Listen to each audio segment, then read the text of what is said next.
Som klavirista a skladateľ za Auschwitz-Birkenau v Osvienčime.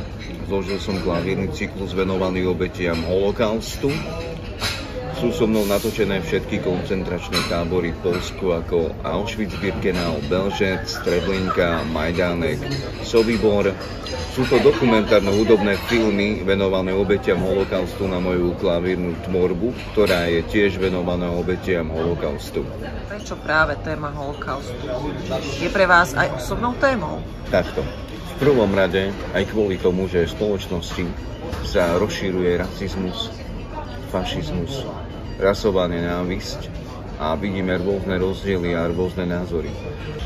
A veľmi ma fascinovalo aj to, že môžem tomuto svetu niečo dať, niečo zanechať a ukázať ľuďom pravdu. Pravda je veľmi dôležitá a chcem, aby ľudia vedeli pravdu a aby videli to, čo sa stalo. Preto by sa mal ísť každý človek do múzea Auschwitz-Birkenau alebo do iných koncentračných táborov pozrieť, aby videl pravdu. A aby všetci vedeli, že to je pravda. To všetko, čo sa stalo. Moja hudba je venovaná pamiatke Židov, Rómov, Poliakov, Slovákov a aj všetkých iných národností.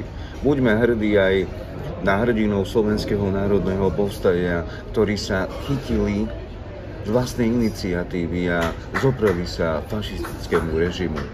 To sú dejiny, to aj niečo znamená.